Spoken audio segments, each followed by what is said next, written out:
2 Samuel. Chapter 1. After the death of Saul, David returned from his defeat of the Amalekites and spent 2 days in Ziklag.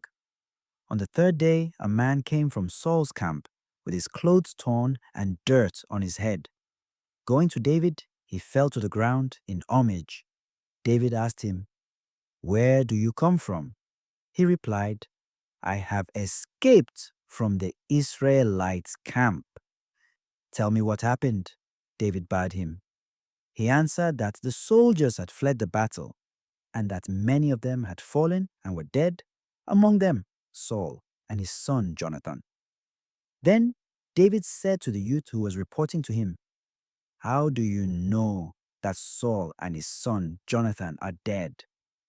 The youthful informant replied, "It was by chance that I found myself on Mount Gilboa and saw Saul leaning on his spear, with chariots and horsemen closing in on him. He turned around and, seeing me, called me to him. When I said, 'Here I am,' he asked me, 'Who are you?' And I replied, 'An Amalekite.'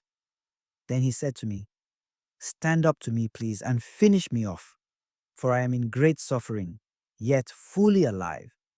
So I stood up to him and dispatched him, for I knew that he could not survive his wound. I removed the crown from his head and the armlet from his arm and brought them here to my lord." David seized his garments and rent them, and all the men who were with him did likewise.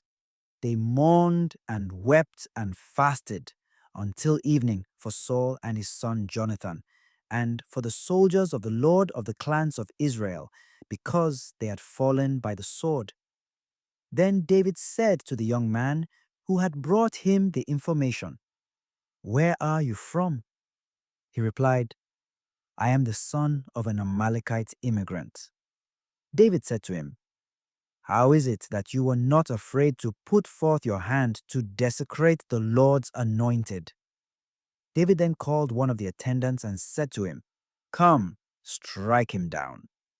And the youth struck him a mortal blow.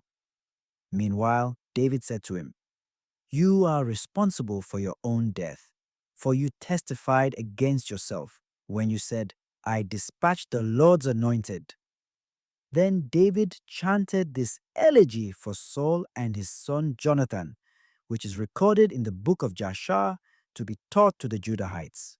He sang, "Alas, the glory of Israel, Saul, slain upon your heights.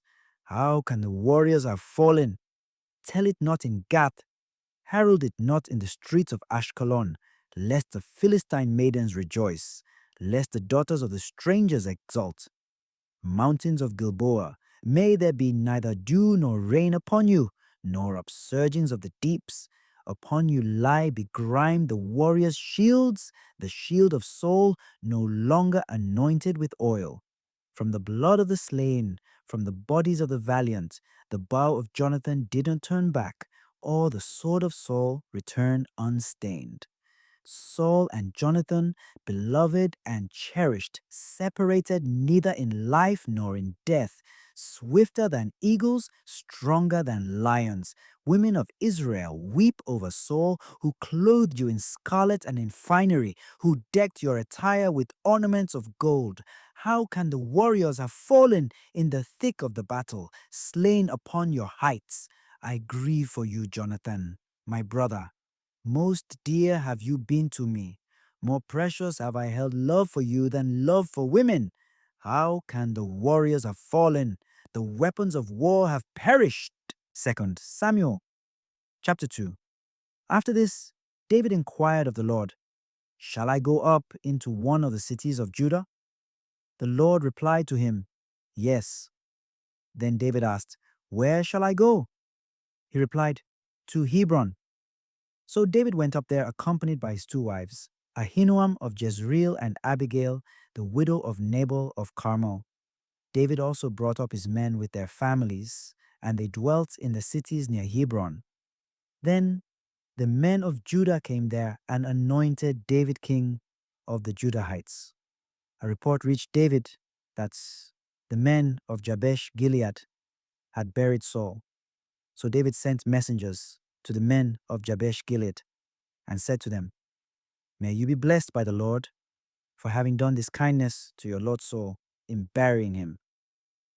And now may the Lord be kind and faithful to you. I too will be generous to you for having done this. Take courage, therefore, and prove yourselves valiant men. For though your Lord Saul is dead, the Judahites have anointed me their king." Abner, son of Ner, Saul's general, took Ishbaal, son of Saul, and brought him over to Mahanaim, where he made him king over Gilead, the Ashurites, Jezreel, Ephraim, Benjamin, and the rest of Israel. Ishbaal, son of Saul, was 40 years old when he became king over Israel, and he reigned for 2 years.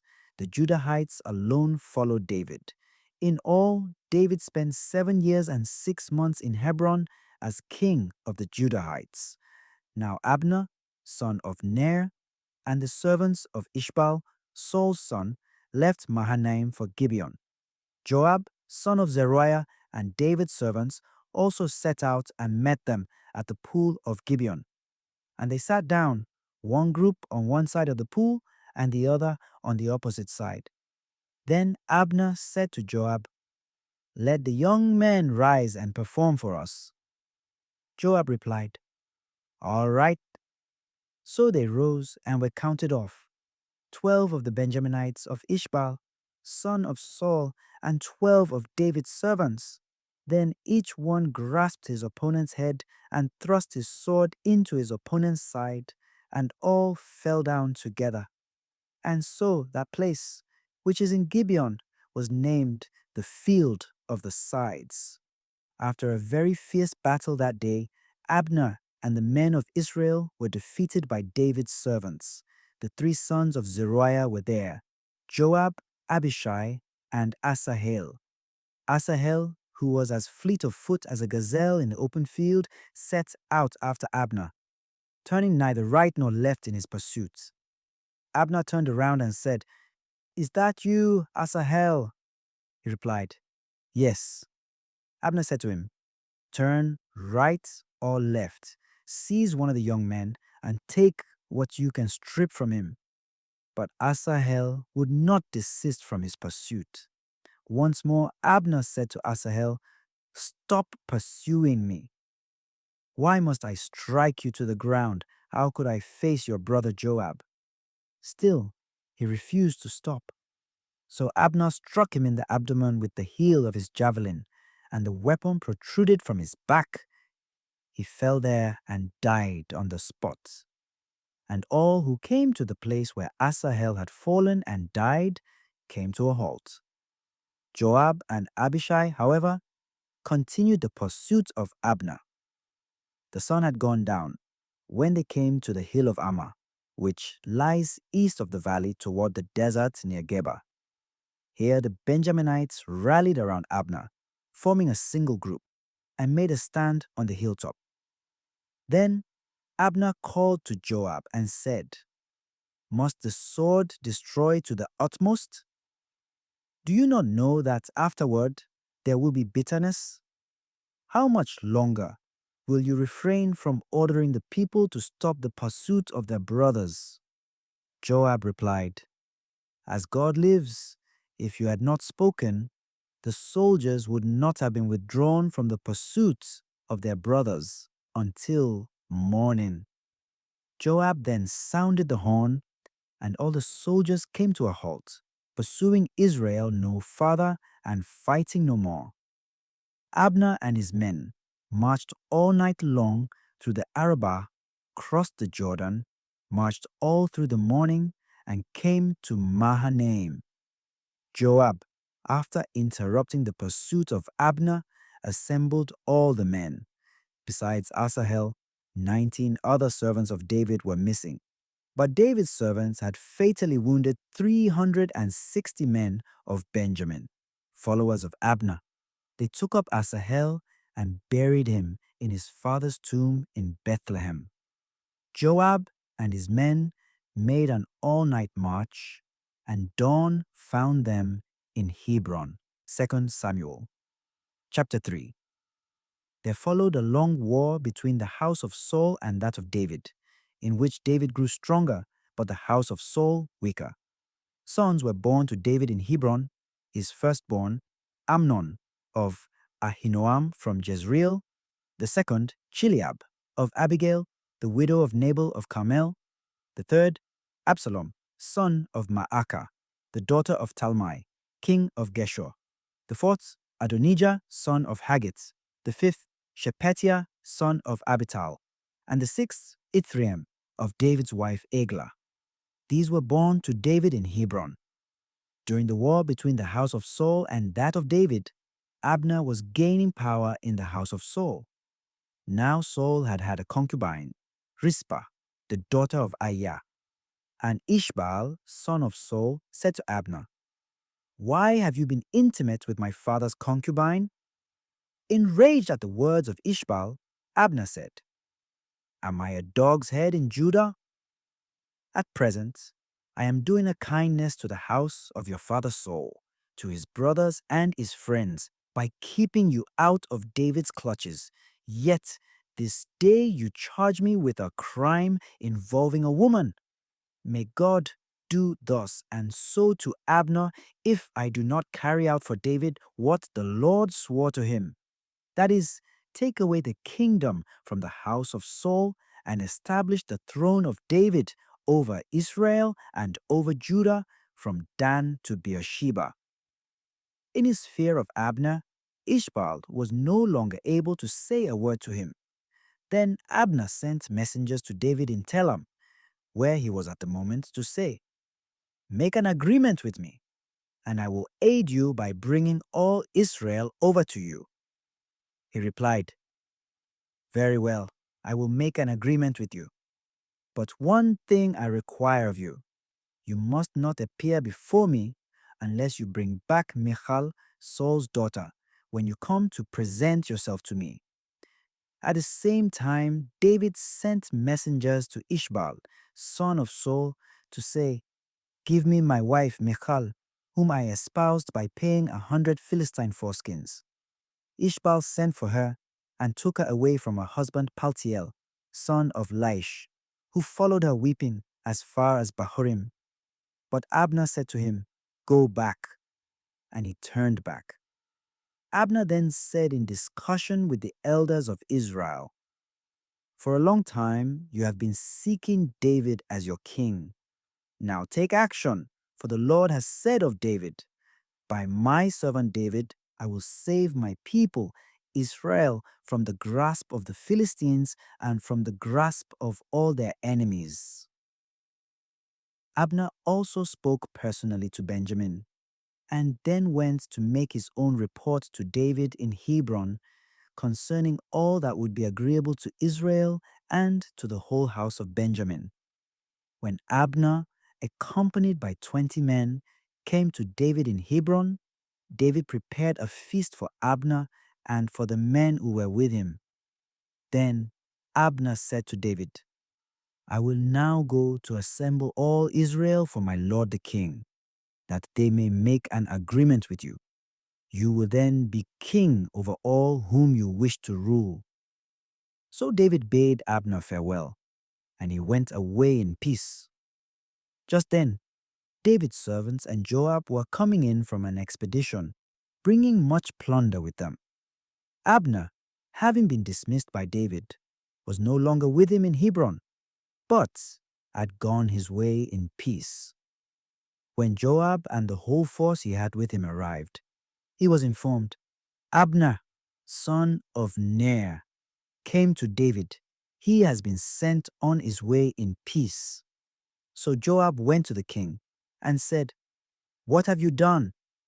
Abner came to you. Why did you let him go peacefully on his way? Are you not aware that Abner came to deceive you and to learn the ins and outs of all that you are doing?"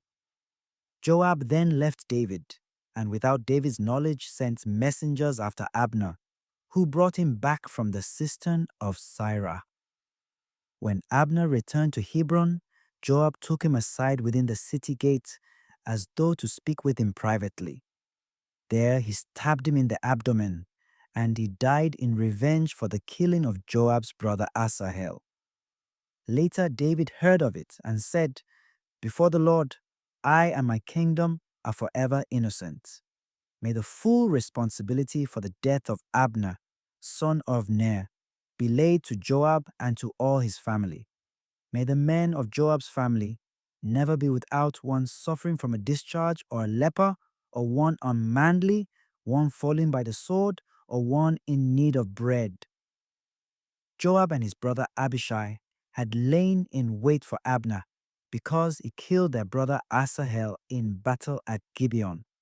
Then David said to Joab and to all the people who were with him, "Rend your garments, gird yourselves with sackcloth, and mourn over Abner." King David himself followed the bier. When they had buried Abner in Hebron, the king wept aloud at the grave of Abner, and the people also wept. And the king sang this elegy over Abner: "Would Abner have died like a fool? Your hands were not bound with chains, nor your feet placed in fetters. As men fall before the wicked, you fell." And all the people continued to weep for him. Then they went to console David with food while it was still day. But David swore, "May God do thus and so to me if I eat bread or anything else before sunset." All the people noted this with approval, just as they were pleased with everything that the king did. So on that day, all the people and all Israel came to know that the king had no part in the killing of Abner, son of Ner. The king then said to his servants, "You must recognize that a great general has fallen today in Israel. Although I am the anointed king, I am weak this day, and these men, the sons of Zeruiah, are too ruthless for me. May the Lord requite the evildoer in accordance with his evil deed." 2 Samuel chapter 4. When Ishbaal, son of Saul, heard that Abner had died in Hebron, he ceased to resist, and all Israel was alarmed. Ishbaal, son of Saul, had two company leaders named Bana and Rechab, sons of Rimmon the Beerothite, of the tribe of Benjamin. Beeroth too was ascribed to Benjamin. The Beerothites fled to Gittaim, where they have been resident aliens to this day. Jonathan, son of Saul, had a son named Meribbaal, with crippled feet. He was 5 years old when the news about Saul and Jonathan came from Jezreel, and his nurse took him up and fled. But in their hasty flight, he fell and became lame. The sons of Rimmon the Beerothite, Rechab and Baanah, came into the house of Ishbaal during the heat of the day, while he was taking his siesta. The portress of the house had dozed off while sifting wheat, and was asleep. So Rechab and his brother Baanah slipped past and entered the house, while Ishbaal was lying asleep in his bedroom. They struck and killed him and cut off his head. Then, taking the head, they traveled on the Arabah road all night long. They brought the head of Ishbaal to David in Hebron and said to the king, "This is the head of Ishbaal, son of your enemy Saul, who sought your life. Thus has the Lord this day avenged my lord, the king, on Saul and his posterity." But David replied to Rechab and his brother Baanah, sons of Rimmon the Beerothite, "As the Lord lives, who rescued me from all difficulty in Ziklag, I seized and put to death the man who informed me of Saul's death, thinking himself the bearer of good news, for which I ought to give him a reward. How much more now, when wicked men have slain an innocent man in bed at home, must I hold you responsible for his death and destroy you from the earth?"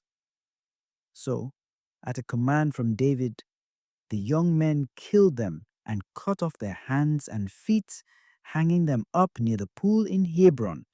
But he took the head of Ishbaal and buried it in Abner's grave in Hebron.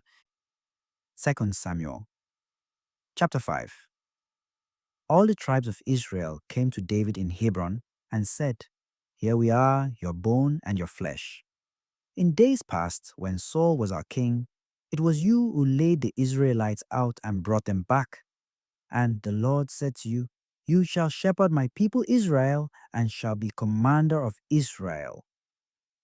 When all the elders of Israel came to David in Hebron, King David made an agreement with them there before the Lord, and they anointed him king of Israel. David was 30 years old when he became king, and he reigned for 40 years, 7 years and 6 months in Hebron over Judah, and 33 years in Jerusalem over all Israel and Judah. Then the king and his men set out for Jerusalem against the Jebusites who inhabited the region. David was told, "You cannot enter here. The blind and the lame will drive you away," which was their way of saying, "David cannot enter here." But David did take the stronghold of Zion, which is the city of David. On that day, David said, "All who wish to attack the Jebusites must strike at them through the water shaft. The lame and the blind shall be the personal enemies of David." That is why it is said, "The blind and the lame shall not enter the palace." David then dwelt in the stronghold, which was called the City of David. He built up the area from Millo to the palace. David grew steadily more powerful, for the Lord of hosts was with him. Hiram, king of Tyre, sent ambassadors to David. He furnished cedar wood, as well as carpenters and masons who built a palace for David. And David knew that the Lord had established him as king of Israel and had exalted his rule for the sake of his people Israel. David took more concubines and wives in Jerusalem after he had come from Hebron, and more sons and daughters were born to him in Jerusalem. These are the names of those who were born to him in Jerusalem: Shammua, Shobab, Nathan, Solomon, Ibhar, Elishua, Nepheg, Japhia, Elishama, Baaliada, and Eliphelet. When the Philistines heard that David had been anointed king of Israel, they all took the field in search of him. On hearing this, David went down to the refuge. The Philistines came and overran the valley of Rephaim. David inquired of the Lord, "Shall I attack the Philistines? Will you deliver them into my grip?" The Lord replied to David, "Attack, for I will surely deliver the Philistines into your grip." David then went to Baal Perazim, where he defeated them. He said, "The Lord has scattered my enemies before me like waters that have broken free." That is why the place is called Baal Perazim. They abandoned their gods there, and David and his men carried them away. But the Philistines came up again and overran the valley of Rephaim. So David inquired of the Lord, who replied, "You must not attack frontally, but circle their rear and meet them before the mastic trees. When you hear a sound of marching in the tops of the mastic trees, act decisively, for the Lord will have gone forth before you to attack the camp of the Philistines." David obeyed the Lord's command and routed the Philistines from Gibeon as far as Giza. 2 Samuel chapter 6. David again assembled all the picked men of Israel, 30,000 in number. Then David and all the people who were with him set out for Baalah of Judah to bring up from there the ark of God, which bears the name of the Lord of hosts, enthroned above the cherubim. The ark of God was placed on a new cart and taken away from the house of Abinadab on the hill.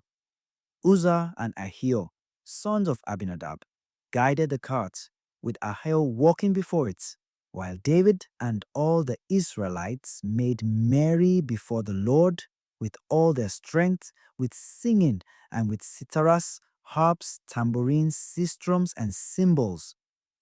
When they came to the threshing floor of Nordan, Uzzah reached out his hand to the ark of God and steadied it, for the oxen were making it tip. But the Lord was angry with Uzzah. God struck him on that spot, and he died there before God. David was disturbed because the Lord had vented his anger on Uzzah. The place has been called Perez Uzzah down to the present day. David feared the Lord that day and said, "How can the ark of the Lord come to me?" So David would not have the ark of the Lord brought to him in the city of David, but diverted it to the house of Obed-Edom the Gittite. The ark of the Lord remained in the house of Obed-Edom the Gittite for 3 months, and the Lord blessed Obed-Edom and his whole house. When it was reported to King David that the Lord had blessed the family of Obed-Edom and all that belonged to him, David went to bring up the ark of God from the house of Obed-Edom into the city of David amid festivities. As soon as the bearers of the ark of the Lord had advanced 6 steps, he sacrificed an ox and a fatling. Then David, girt with a linen apron, came dancing before the Lord with abandon, as he and all the Israelites were bringing up the ark of the Lord with shouts of joy and to the sound of the horn. As the ark of the Lord was entering the city of David, Saul's daughter Michal looked down through the window and saw King David leaping and dancing before the Lord, and she despised him in her heart. The ark of the Lord was brought in and set in its place within the tent David had pitched for it. Then David offered holocausts and peace offerings before the Lord. When he finished making these offerings, he blessed the people in the name of the Lord of hosts. He then distributed among all the people, to each man and each woman in the entire multitude of Israel, a loaf of bread, a cut of roast meat, and a raisin cake. With this, all the people left for their homes. When David returned to bless his own family, Saul's daughter Michal came out to meet him and said, "How the king of Israel has honored himself today, exposing himself to the view of the slave girls of his followers as a commoner might do." But David replied to Michal, "I was dancing before the Lord, as the Lord lives, who preferred me to your father and his whole family, when he appointed me commander of the Lord's people, Israel. Not only will I make merry before the Lord, but I will demean myself even more. I will be lowly in your esteem, but in the esteem of the slave girls you spoke of, I will be honored." And so Saul's daughter Michal was childless to the day of her death. 2 Samuel chapter 7. When King David was settled in his palace, and the Lord had given him rest from his enemies on every side, he said to Nathan the prophet, "Here I am living in a house of cedar, while the ark of God dwells in a tent." Nathan answered the king, "Go, do whatever you have in mind, for the Lord is with you." But that night the Lord spoke to Nathan and said, "Go, tell my servant David, thus says the Lord, should you build me a house to dwell in? I have not dwelt in a house from the day on which I led the Israelites out of Egypt to the present. But I have been going about in a tent on the cloth. In all my wanderings everywhere among the Israelites, did I ever utter a word to any one of the judges whom I charged to tend my people Israel, to ask, why have you not built me a house of cedar? Now then, speak thus to my servant David. The Lord of hosts has this to say, it was I who took you from the pasture and from the care of the flock to be commander of my people Israel. I have been with you wherever you went, and I have destroyed all your enemies before you, and I will make you famous like the great ones of the earth. I will fix a place for my people Israel. I will plant them so that they may dwell in their place without further disturbance. Neither shall the wicked continue to afflict them as they did of old, since the time I first appointed judges over my people Israel. I will give you rest from all your enemies. The Lord also reveals to you that He will establish a house for you, and when your time comes and you rest with your ancestors, I will raise up your heir after you, sprung from your loins, and I will make his kingdom firm. It is he who shall build a house for my name, and I will make his royal throne firm forever. I will be a father to him, and he shall be a son to me.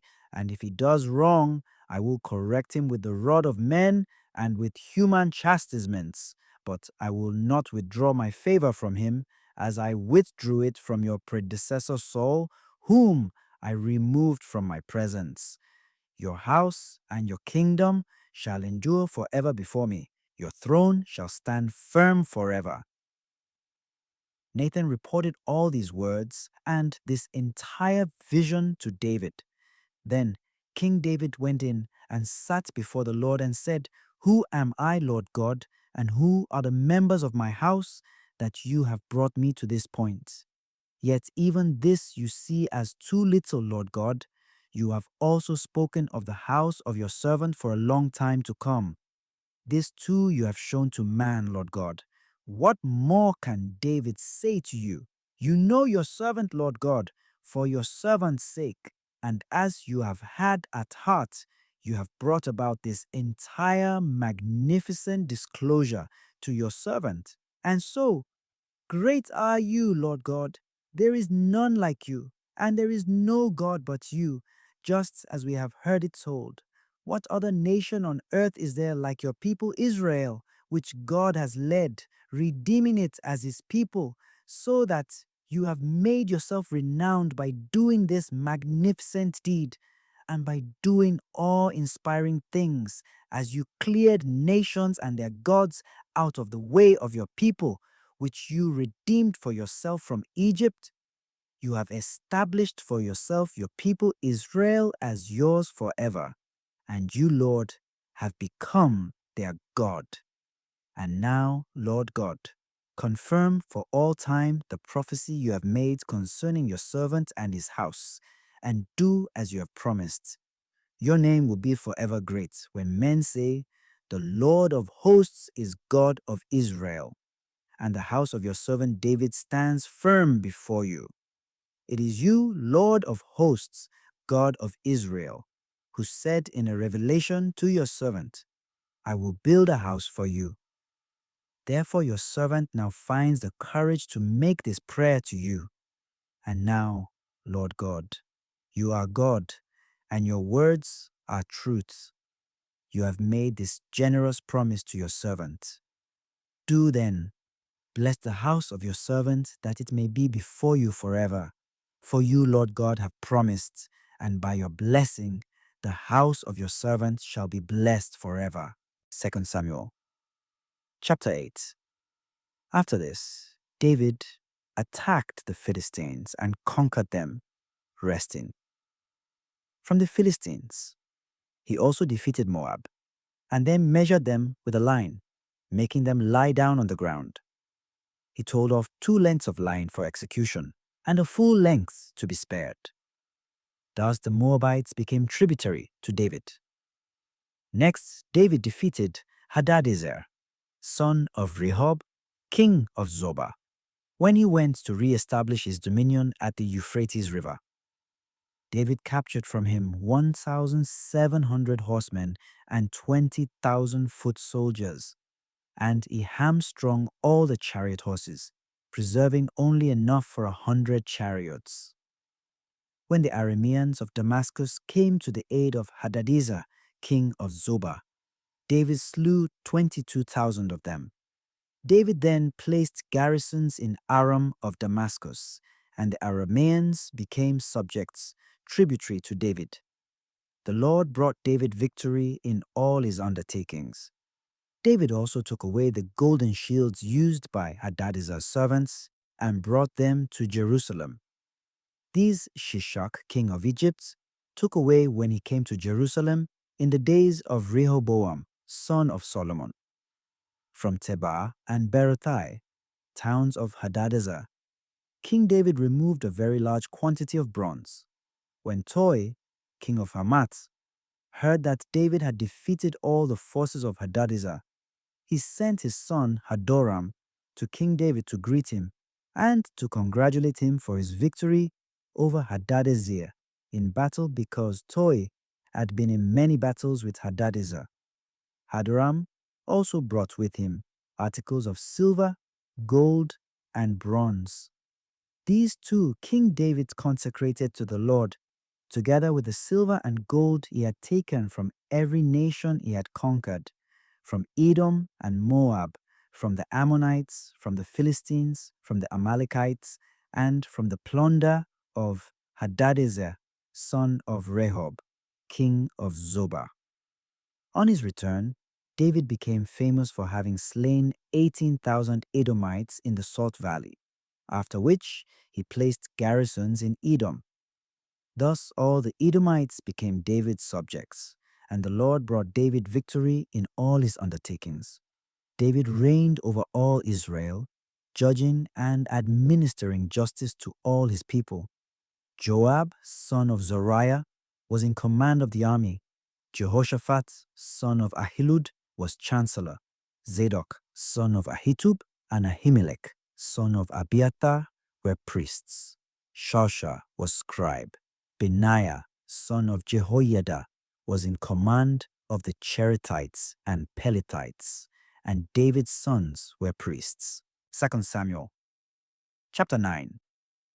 David asked, "Is there any survivor of Saul's house to whom I may show kindness for the sake of Jonathan?"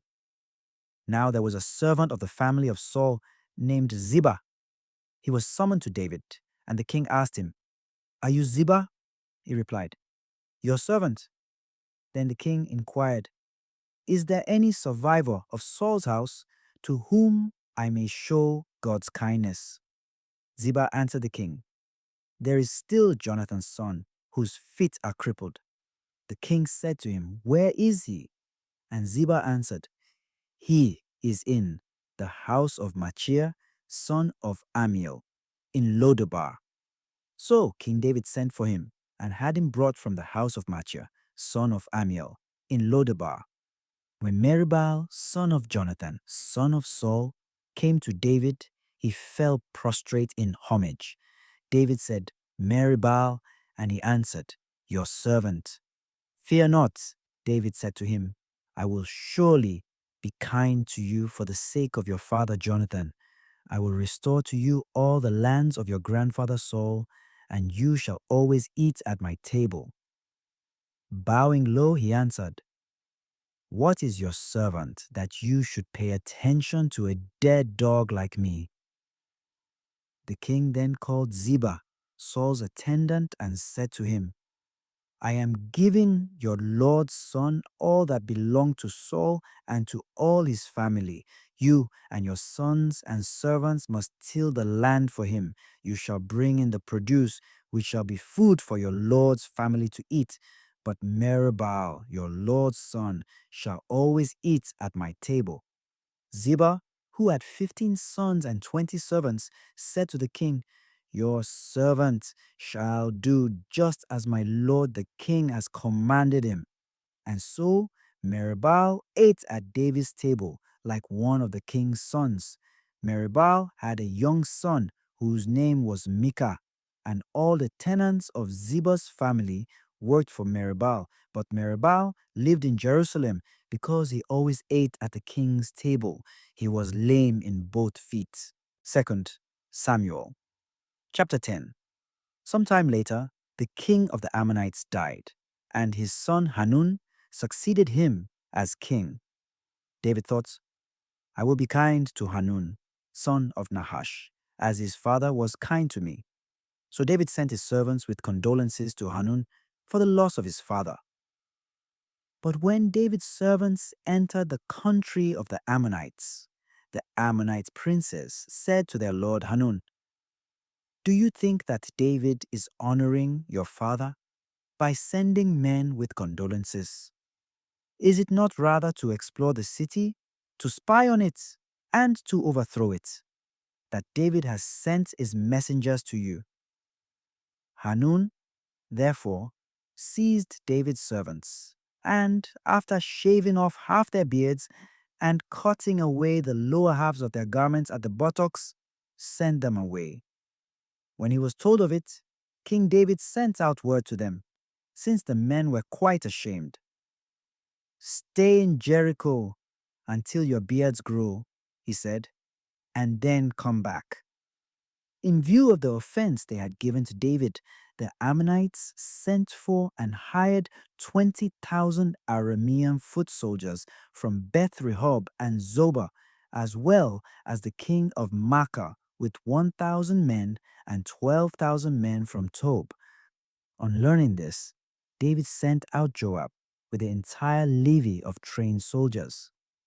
The Ammonites came out and drew up in battle formation at the entrance of their city gate, while the Arameans of Zobah and Rehob and the men of Tob and Makkah remained apart in the open country. When Joab saw the battle lines drawn up against him, both front and rear, he made a selection from all the picked troops of Israel and arrayed them against the Arameans. He placed the rest of the soldiers under the command of his brother Abishai, who arrayed them against the Ammonites. Joab said, "If the Arameans are stronger than I, you shall help me. But if the Ammonites are stronger than you, I will come to help you. Be brave. Let us prove our valor for the sake of our people and the cities of our God. The Lord will do what he judges best." When Joab and the soldiers who were with him approached the Arameans for battle, they fled before him. The Ammonites, seeing that the Arameans had fled, also fled from Abishai and withdrew into the city. Joab then ceased his attack on the Ammonites and returned to Jerusalem. Then the Arameans responded to the defeat by Israel with a full mustering of troops. Hadadezer sent for and enlisted Arameans from beyond the Euphrates. They came to Helam with Shobak, general of Hadadezer's army, at their head. On receiving this news, David assembled all Israel, crossed the Jordan, and went to Helam. The Arameans drew up in formation against David and fought with him. But the Arameans gave way before Israel, and David's men killed 700 charioteers and 40,000 of the Aramean foot soldiers. Shobak, general of the army, was struck down and died on the field. All of Hadadezer's vassal kings, in view of their defeat by Israel, then made peace with the Israelites and became their subjects. And the Arameans were afraid to give further aid to the Ammonites. 2 Samuel chapter 11. At the turn of the year, when kings go out on campaign, David sent out Joab along with his officers and the army of Israel, and they ravaged the Ammonites and besieged Rabbah. David, however, remained in Jerusalem. One evening, David rose from his siesta and strolled about on the roof of the palace. From the roof, he saw a woman bathing, who was very beautiful. David had inquiries made about the woman and was told, "She is Bathsheba, daughter of Eliam and wife of Joab's armor-bearer Uriah the Hittite." Then David sent messengers and took her. When she came to him, he had relations with her at a time when she was just purified after her monthly period. She then returned to her house. But the woman had conceived and sent the information to David. "I am with child." David therefore sent a message to Joab, "Send me Uriah the Hittite." So Joab sent Uriah to David. When he came, David questioned him about Joab, the soldiers, and how the war was going. And Uriah answered that all was well. David then said to Uriah, "Go down to your house and bathe your feet." Uriah left the palace, and a portion was sent out after him from the king's table. But Uriah slept at the entrance of the royal palace with the other officers of his lord, and did not go down to his own house. David was told that Uriah had not gone home. So he said to Uriah, "Have you not come from a journey? Why then did you not go down to your house?" Uriah answered David, "The ark and Israel and Judah are lodged in tents, and my lord Joab and your majesty's servants are encamped in the open field.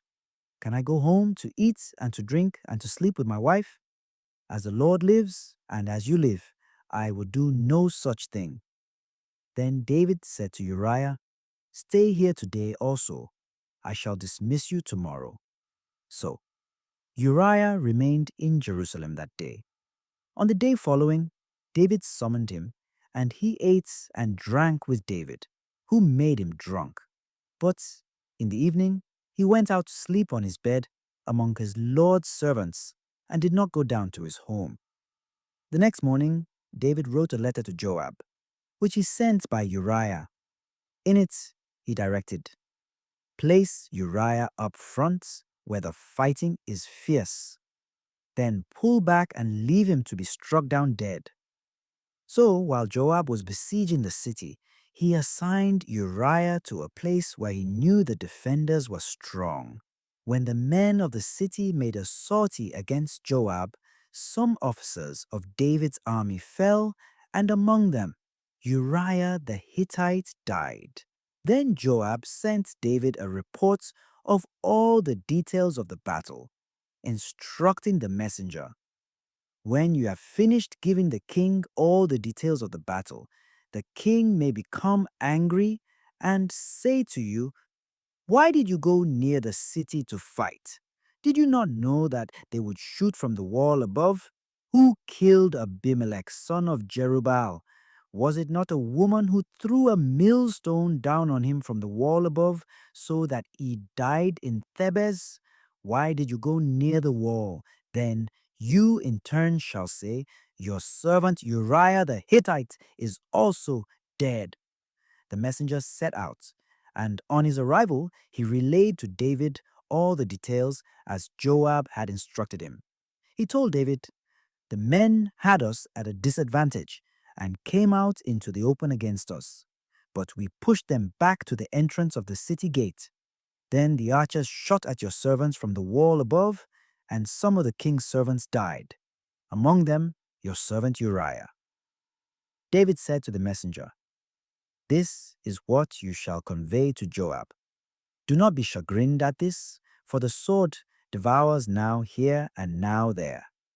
Strengthen your attack on the city and destroy it. Encourage him."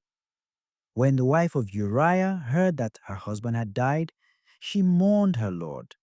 But once the mourning was over, David sent for her and brought her into his house. She became his wife and bore him a son. But the Lord was displeased with what David had done. 2 Samuel chapter 12. The Lord sent Nathan to David, and when he came to him, he said, "Judge this case for me."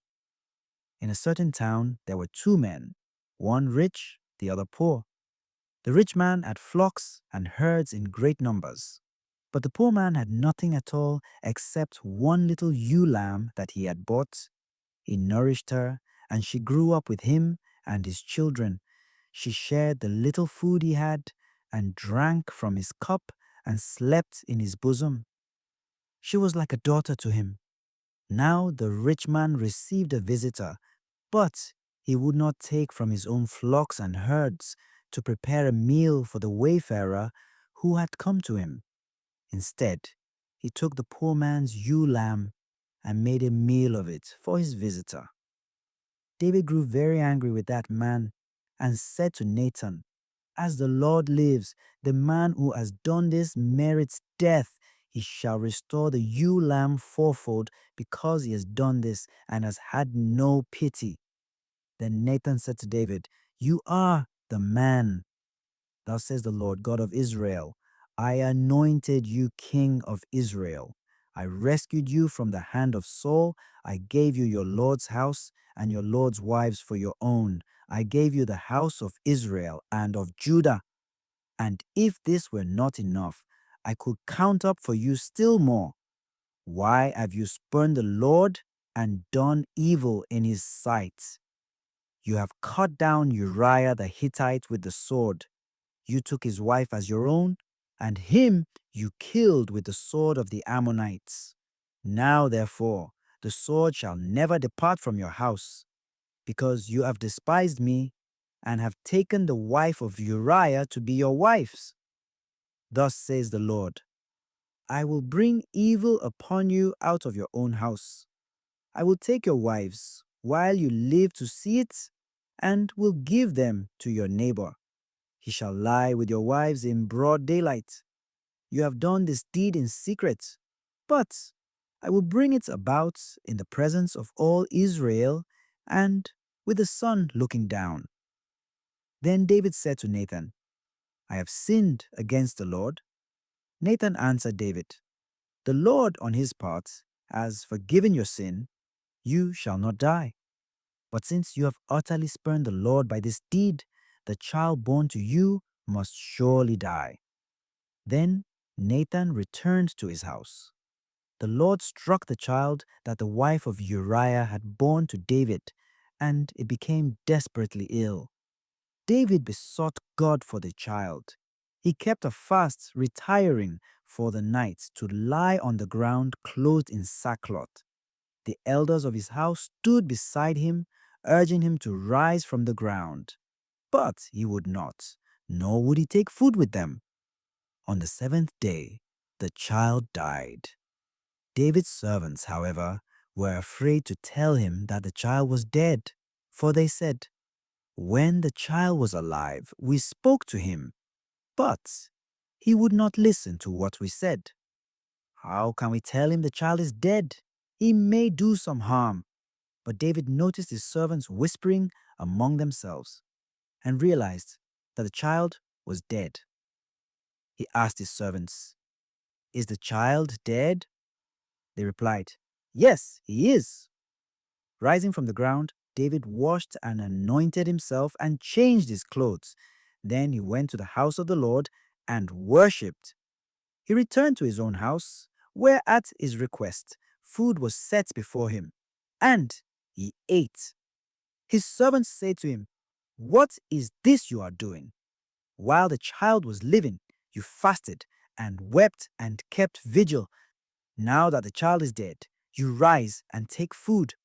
He replied, While the child was living, I fasted and wept, thinking, Perhaps the Lord will grant me the child's life.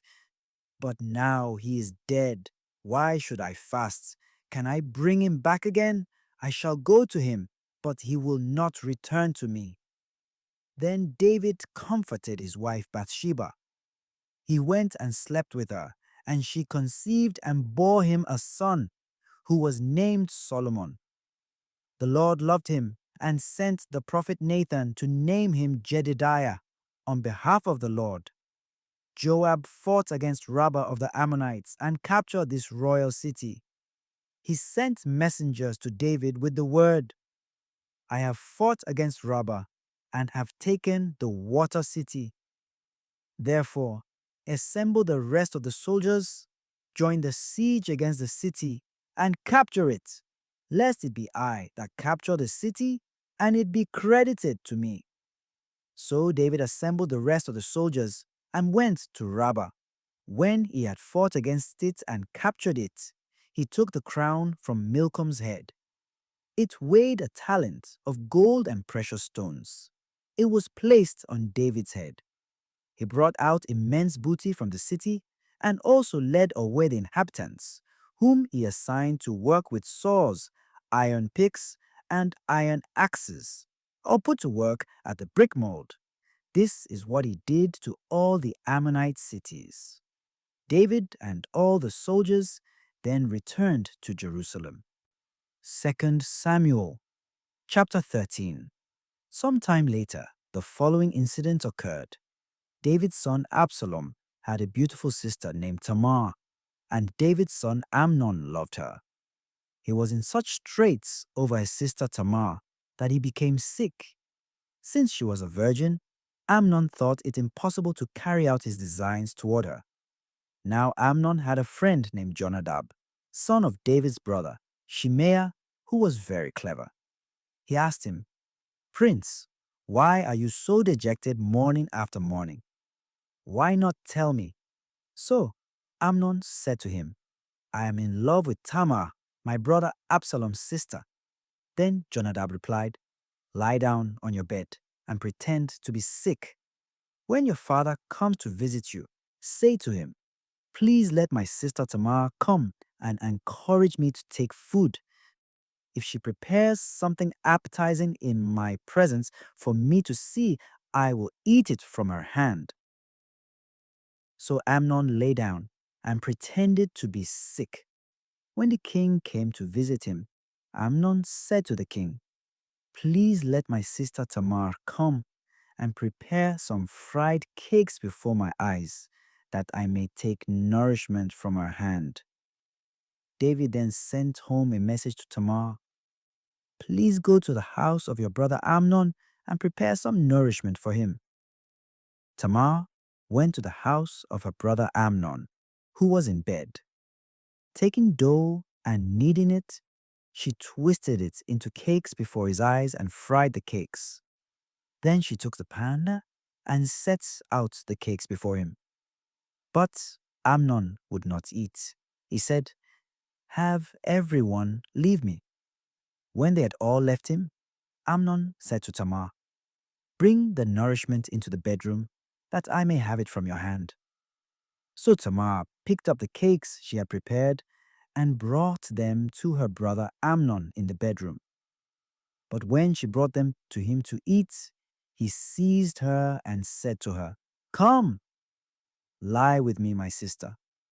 But she answered him, "No, my brother, do not shame me. That is an intolerable crime in Israel. Do not commit this insensate deed. Where would I take my shame? And you will be a discredited man in Israel. So please speak to the king. He will not keep me from you." Not heeding her plea, he overpowered her, he shamed her, and had relations with her. Then Amnon conceived an intense hatred for her, which far surpassed the love he had had for her. "Get up and leave," he said to her. She replied, "No, brother, because to drive me out would be far worse than the first injury you have done me." He would not listen to her, but called the youth who was his attendant and said, "Put her outside, away from me, and bar the door after her." Now she had on a long tunic, for that is how maiden princesses dressed in olden days. When his attendant put her out and barred the door after her, Tamar put ashes on her head and tore the long tunic in which she was clothed. Then, putting her hands to her head, she went away crying loudly. Her brother Absalom said to her, "Has your brother Amnon been with you? Be still now, my sister. He is your brother. Do not take this affair to heart." But Tamar remained grief-stricken and forlorn in the house of her brother Absalom. King David, who got word of the whole affair, became very angry. He did not, however, spark the resentment of his son Amnon, whom he favored because he was his firstborn. Absalom, moreover, said nothing at all to Amnon, although he hated him for having shamed his sister Tamar. After a period of 2 years, Absalom had shearers in Baal-hazor near Ephraim, and he invited all the princes. Absalom went to the king and said, "Your servant is having shearers. Please, your majesty, come with all your retainers to your servant." But the king said to Absalom, "No, my son, all of us should not go, lest we be a burden to you." And though Absalom urged him, he refused to go and began to bid him goodbye. Absalom then said, If you will not come yourself, please let my brother Amnon come to us." The king asked him, "Why should he go to you?" At Absalom's urging, however, he sent Amnon and all the other princes with him. Absalom prepared a banquet fit for royalty, but he had instructed his servants, "Now watch! When Amnon is merry with wine, and I say to you, 'Kill Amnon, put him to death,' do not be afraid, for it is I who order you to do it. Be resolute and act manfully." When the servants did to Amnon as Absalom had commanded, all the other princes rose, mounted their mules, and fled. While they were still on the road, a report reached David that Absalom had killed all the princes and that not one of them had survived.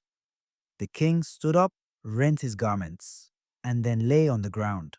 All his servants standing by him also rent their garments. But Jonadab, son of David's brother Shimei, spoke up. "Let not my lord think that all the young princes have been killed. Amnon alone is dead." For Absalom was determined on this ever since Amnon shamed his sister Tamar. So let not my lord the king put faith in the report that all the princes are dead. Amnon alone is dead. Meanwhile, Absalom had taken flight. Then the servant on watch looked about and saw a large group coming down the slope from the direction of Bahurim. He came in and reported this, telling the king that he had seen some men coming down the mountainside from the direction of Bahurim. So Jonadab said to the king, "There, the princes have come. It is as your servant said." No sooner had he finished speaking than the princes came in, weeping aloud. The king, too, and all his servants wept very bitterly. But Absalom, who had taken flight, went to Talmai, son of Ammihud, king of Geshur, and stayed in Geshur for 3 years. The king continued during all that time to mourn over his son, but his longing reached out for Absalom as he became reconciled to the death of Amnon. 2 Samuel. Chapter 14. When Joab, son of Zeruiah, observed how the king felt toward Absalom, he sent to Tekoa and brought from there a gifted woman, to whom he said, "Pretend to be in mourning. Put on mourning apparel and do not anoint yourself with oil, that you may appear to be a woman who has been long in mourning for a departed one. Then go to the king and speak to him in this manner." And Joab instructed her what to say. So the woman of Tekoa went to the king and fell prostrate to the ground in homage, saying, "Help, your majesty." The king said to her, "What do you want?" She replied, "Alas, I am a widow. My husband is dead. Your servant had 2 sons who quarreled in the field. There being no one to part them, one of them struck his brother and killed him. Then the whole clan confronted your servant and demanded, 'Give up the one who killed his brother. We must put him to death for the life of his brother, whom he has slain. We must extinguish the heir also.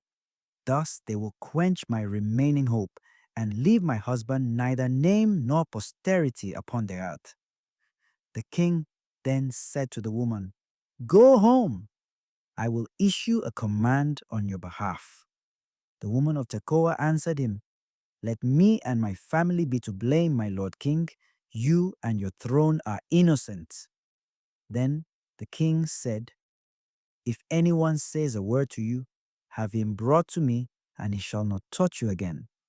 But she went on to say, 'Please, your majesty, keep in mind the Lord your God, that the avenger of blood may not go too far in destruction, and that my son may not be done away with.' He replied, 'As the Lord lives, not a hair of your son shall fall to the ground.' The woman continued, 'Please let your servant say still another word to my lord the king.' He replied, 'Speak.' So the woman said, "Why then, do you think of the same kind of thing against the people of God? In pronouncing as he has, the king shows himself guilty for not bringing back his own banished son. We must indeed die. We are then like water that is poured out on the ground and cannot be gathered up. Yet, though God does not bring back life, he does take thought how not to banish anyone from him. And now, if I have presumed to speak of this matter to your majesty, it is because the people have given me cause to fear. And so your servant thought, let me speak to the king. Perhaps he will grant the petition of his maidservant. For the king must surely consent to free his servant from the grasp of one who would seek to destroy me and my son as well from God's inheritance. And the woman concluded, let the word of my lord the king provide a resting place. Indeed, my lord the king is like an angel of God, evaluating good and bad. The Lord your God be with you. The king answered the woman, now do not conceal from me anything I may ask you. The woman said, let my lord the king speak. So the king asked, is Joab involved with you in all this? And the woman answered, as you live, my lord the king, it is just as your majesty has said, and not otherwise. It was your servant Joab who instructed me and told your servant all these things she was to say. Your servant Joab did this to come at the issue in a roundabout way. But my lord is as wise as an angel of God, so that he knows all things on earth. Then the king said to Joab, I hereby grant these requests. Go, therefore, and bring back young Absalom. Falling prostrate to the ground in homage and blessing the king, Joab said, this day I know that I am in good favor with you, my lord the king, since the king has granted the request of his servant. Joab then went off to Geshur and brought Absalom to Jerusalem. But the king said, let him go to his own house. He shall not appear before me. So Absalom went off to his house and did not appear before the king. In all Israel there was not a man who could so be praised for his beauty as Absalom, who was without blemish from the sole of his foot to the crown of his head.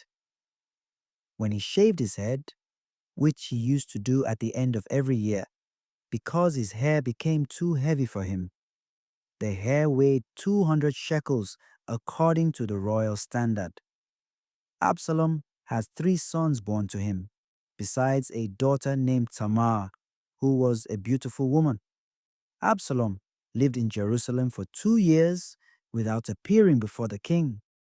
Then he summoned Joab to send him to the king, but Joab would not come to him. Although he summoned him a second time, Joab refused to come.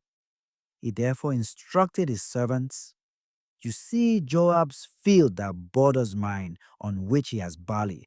Go, set it on fire. And so Absalom's servants set the field on fire. Joab's farmhands came to him with torn garments and reported to him what had been done.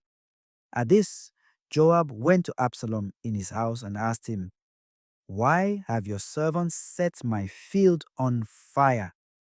Absalom answered Joab, I was summoning you to come here, that I may send you to the king to say, why did I come back from Geshur? I would be better off if I were still there. Now, let me appear before the king. If I am guilty, let him put me to death.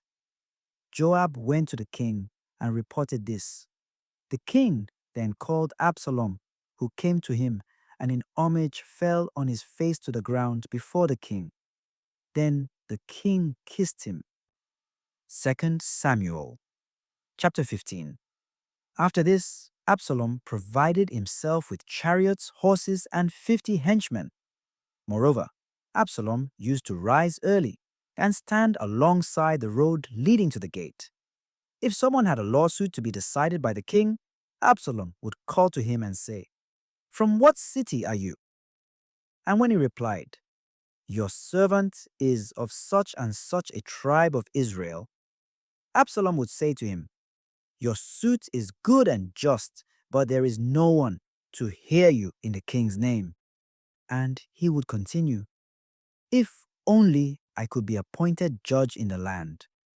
Then everyone who has a lawsuit to be decided might come to me, and I would render him justice." Whenever a man approached him to show homage, he would extend his hand, hold him, and kiss him. By behaving in this way toward all the Israelites who came to the king for judgment, Absalom was stealing away the loyalties of the men of Israel. After a period of 4 years, Absalom said to the king, "Allow me to go to Hebron and fulfill a vow I made to the Lord. For while living in Geshur in Aram, your servant made this vow. If the Lord ever brings me back to Jerusalem, I will worship him in Hebron." The king wished him a safe journey, and he went off to Hebron.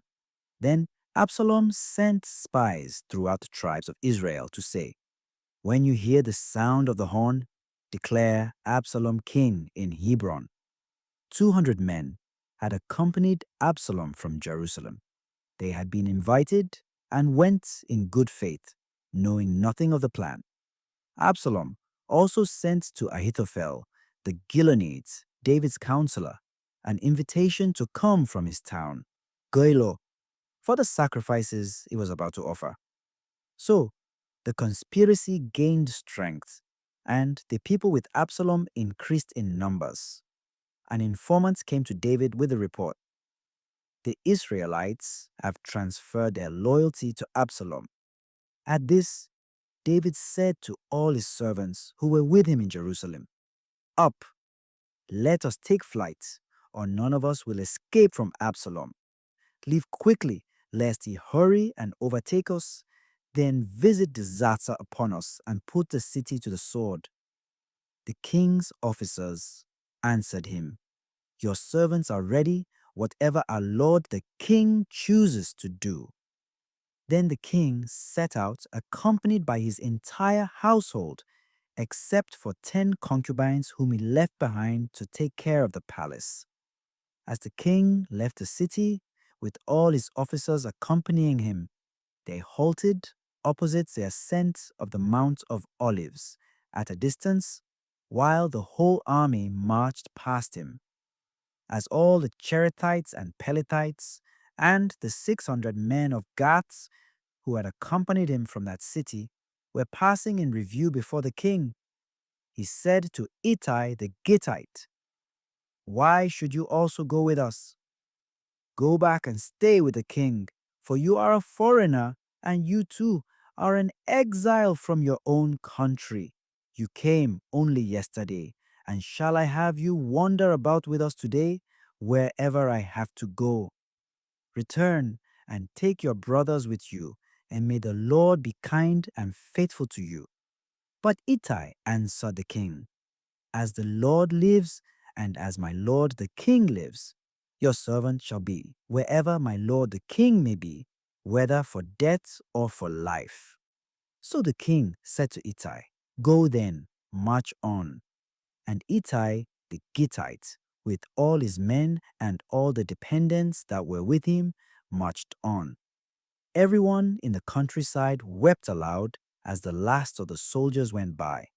And the king crossed the Kidron Valley with all the soldiers moving on ahead of him by way of the Mount of Olives toward the desert. Zadok, too, with all the Levite bearers of the Ark of the Covenant of God, and Abiathar brought the Ark of God to a halt until the soldiers had marched out of the city. Then the king said to Zadok, "Take the Ark of God back to the city. If I find favor with the Lord, he will bring me back and permit me to see it and its lodging. But if he should say, 'I am not pleased with you, I am ready,' let him do to me as he sees fit." The king also said to the priest Zadok, "See to it that you and Abiathar return to the city in peace, and both your sons with you, your own son Ahimaaz and Abiathar's son Jonathan. Remember, I shall be waiting at the fords near the deserts until I receive information from you." So Zadok and Abiathar took the ark of God back to Jerusalem and remained there. As David went up the Mount of Olives, he wept without ceasing. His head was covered, and he was walking barefoot. All those who were with him also had their heads covered and were weeping as they went. When David was informed that Ahithophel was among the conspirators with Absalom, he said, "O Lord, turn the counsel of Ahithophel to folly." When David reached the top, where men used to worship God, Hushai the Archite was there to meet him, with rent garments and dirt upon his head. David said to him, "If you come with me, you will be a burden to me. But if you return to the city and say to Absalom, 'Let me be your servant, O king. I was formerly your father's servant, but now I will be yours,' you will undo for me the counsel of Ahithophel. You will have the priests Zadok and Abiathar there with you. If you hear anything from the royal palace, you shall report it to the priests Zadok and Abiathar, who have there with them both Zadok's son Ahimaaz and Abiathar's son Jonathan. Through them, you shall send on to me whatever you hear." So David's friend Hushai went into the city of Jerusalem as Absalom was about to enter it. 2 Samuel chapter 16. David had gone a little beyond the top when Ziba, the servant of Meribal, met him with saddled asses laden with 200 loaves of bread, an ephah of cakes of pressed raisins, an ephah of summer fruits, and a skin of wine. The king said to Ziba, "What do you plan to do with these?" Ziba replied, "The asses are for the king's household to ride on. The bread and summer fruits are for your servants to eat, and the wine for those to drink who are weary in the desert." Then the king said, "And where is your lord's son?" Ziba answered the king, "He is staying in Jerusalem." For he said, "Now the Israelites will restore to me my father's kingdom." The king therefore said to Ziba, "So, everything Meribal had is yours." Then Ziba said, "I pay you homage, my lord the king. May I find favor with you." As David was approaching Bahurim, a man named Shimei, the son of Gera of the same clan as Saul's family, was coming out of the place, cursing as he came. He threw stones at David and at all the king's officers, even though all the soldiers, including the royal guard, were on David's right and on his left. Shimei was saying, as he cursed, "Away, away, you murderous and wicked man! The Lord has requited you for all the bloodshed in the family of Saul, in whose stead you became king, and the Lord has given over the kingdom to your son Absalom. And now you suffer ruin because you are a murderer." Abishai, son of Zeruiah, said to the king, "Why should this dead dog curse my lord the king? Let me go over, please, and lop off his head." But the king replied, "What business is it of mine or of yours, sons of Zeruiah, that he curses? Suppose the Lord has told him to curse David. Who then will dare to say, 'Why are you doing this?'" Then the king said to Abishai and to all his servants, "If my own son, who came forth from my loins, is seeking my life, how much more might this Benjaminite do so? Let him alone and let him curse, for the Lord has told him to. Perhaps the Lord will look upon my affliction and make it up to me with benefits for the curses he is uttering this day." David and his men continued on the road, while Shimei kept abreast of them on the hillside, all the while cursing and throwing stones and dirt as he went. The king and all the soldiers with him arrived at the Jordan tired out and stopped there for a rest. In the meantime, Absalom accompanied by Ahithophel, entered Jerusalem with all the Israelites. When David's friend Hushai the Archite came to Absalom, he said to him, "Long live the king! Long live the king!" But Absalom asked Hushai, "Is this your devotion to your friend? Why did you not go with your friend?"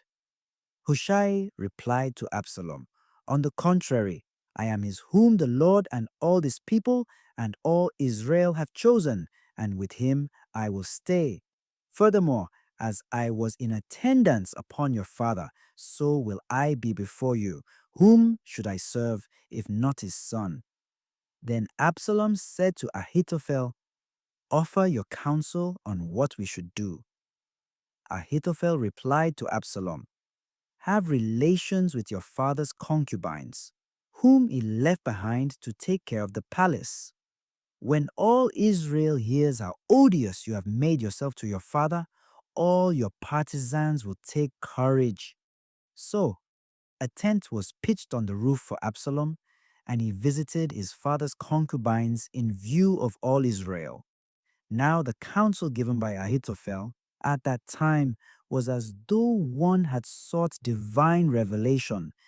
Such was all his counsel, both to David and to Absalom. 2 Samuel chapter 17. Ahithophel went on to say to Absalom, "Please let me choose 12,000 men and be off in pursuit of David tonight. If I come upon him when he is weary and discouraged, I shall cause him panic. When all the people with him flee, I shall strike down the king alone. Then I can bring back the rest of the people to you as a bride returns to her husband. It is the death of only one man you are seeking. Then all the people will be at peace."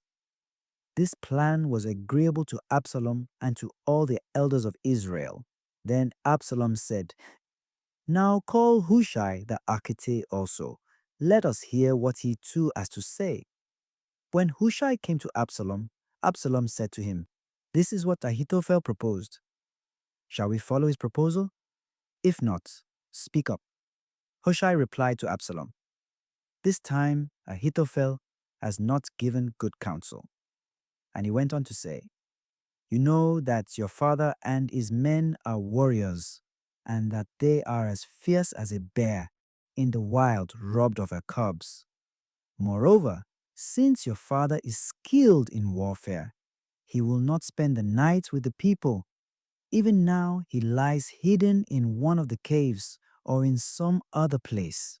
And if some of our soldiers should fall at the first attack, whoever hears of it will say, 'Absalom's followers have been slaughtered.' Then even the brave man with the heart of a lion will lose courage.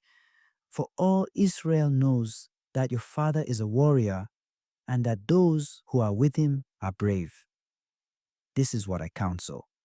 Let all Israel from Dan to Beersheba, who are as numerous as the sands by the sea, be called up for combat, and go with them yourself. We can then attack him wherever we find him, settling down upon him as dew alights on the ground. None shall survive, neither he nor any of his followers. And if he retires into a city, all Israel shall bring ropes to that city, and we can drag it into the gorge so that not even a pebble of it can be found." Then Absalom and all the Israelites pronounced the counsel of Hushai the Archite better than that of Ahithophel.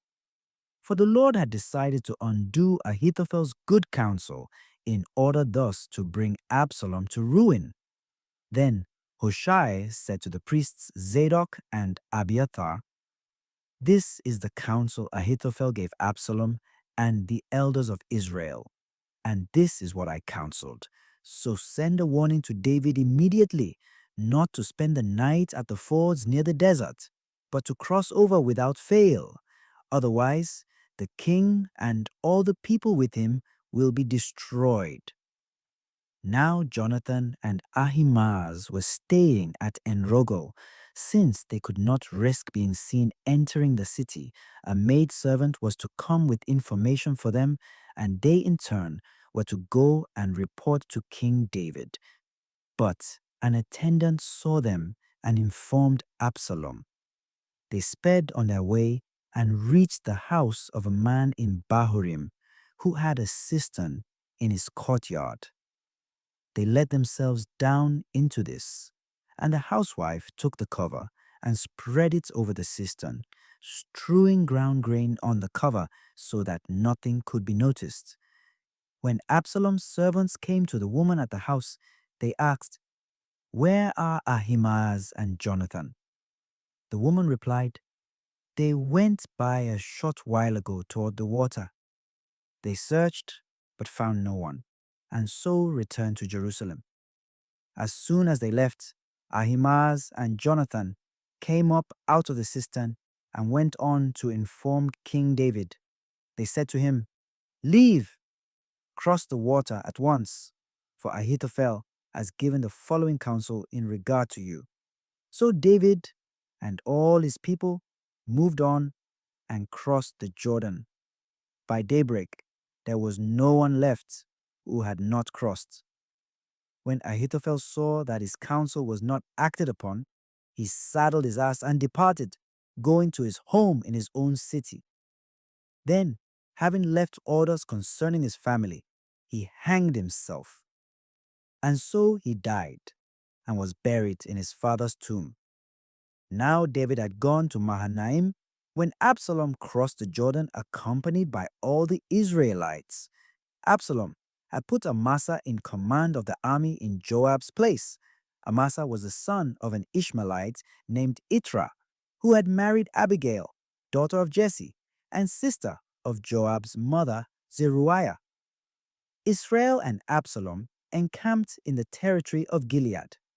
When David came to Mahanaim, Shobi, son of Nahash, from Rabbah of the Ammonites, Machir, son of Amiel from Lodebar, and Barzillai, the Gileadite from Rogelim, brought couches, coverlets, basins, and earthenware, as well as wheat, barley, flour, roasted grain, beans, lentils, honey, butter, and cheese from the flocks and herds, for David and those who were with him to eat. For they said, "The people have been hungry and tired and thirsty in the desert." 2 Samuel chapter 18. After mustering the troops he had with him, David placed officers in command of groups of 1,000 and groups of 100.